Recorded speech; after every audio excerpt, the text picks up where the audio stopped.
Good morning everyone! Heto na nga pala yung huling araw ng 2023. Naghanda na pala ako ng umagahan namin para sa araw na ito. Nagluto lang ako ng hash brown at ng scrambled egg. Sigurado Happy New Year na dyan sa Pilipinas. Pero dito sa Canada, mamayang gabi pa ang New Year. Pagkatapos ko nga magluto ay kumain na rin kami ng breakfast para makaalis na kami. Nag-outfit check nga muna kami dito bago kami umalis. Ngayong araw ay plano lang naming mamili ng mga bilog-bilog na prutas para mamayang gabi sa New Year. Isa daw yun sa pampaswerte sa bagong taon. Pero ito talaga ang swerte. Hindi pa rin nag-i-snow dito sa lugar namin at hindi pa rin ganun kalamig. Kaso lang medyo natagalan nga lumabas dito si Mama Shell. Hindi ko lang talaga sigurado kung normal lang ba to sa mga babae.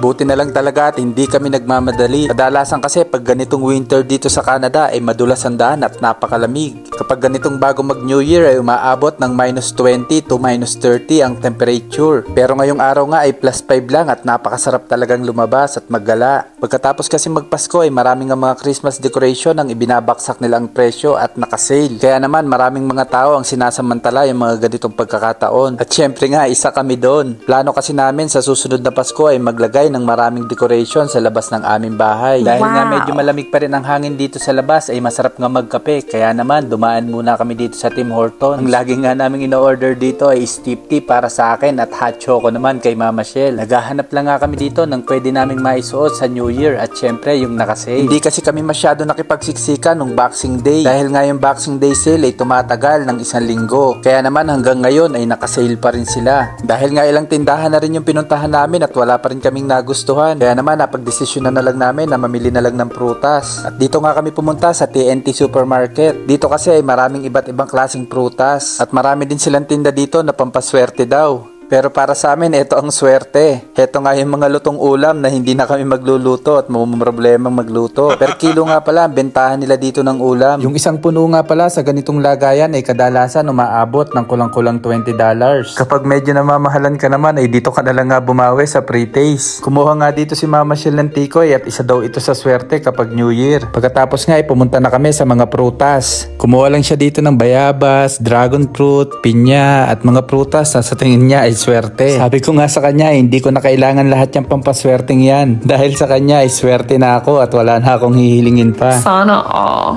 Ikaw na nanonood ng video namin, pinagdadasal ko na sana lahat ng kahilingan mo ay magkatotoo ngayong 2024. Kumuha na lang natin kami ng mga seafoods. At plano nga ni Mama Shell na mag seafood boil mamayang gabi sa New Year's Eve. At isa talaga sa binabalik-balikan namin dito sa TNT ay itong kanilang mga cakes. Na makuha na namin lahat ng kailangan namin ay binayaran na nga namin ito sa counter. Sobrang taas na nga talaga ng mga bilihin ngayon. Pero wala naman tayong magagawa dahil kailangan nating kumain at mabuhay.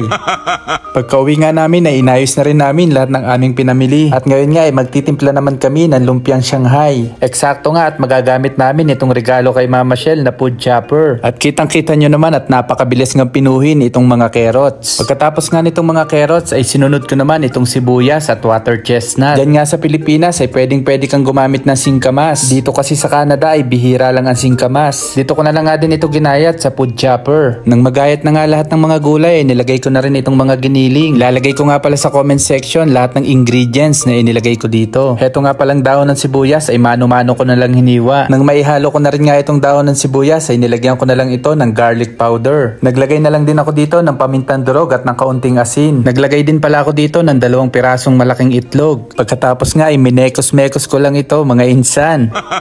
Nang parang kulang nga sa itlog ay dinagdagan ko pa ito ng isang malaking itlog.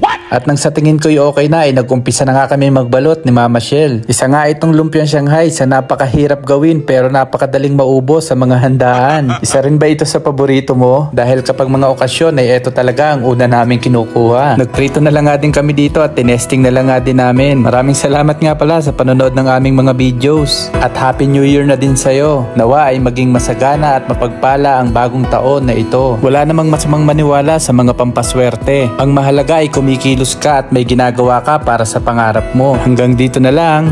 God bless everyone. Hanggang sa muli. Sa ulitin.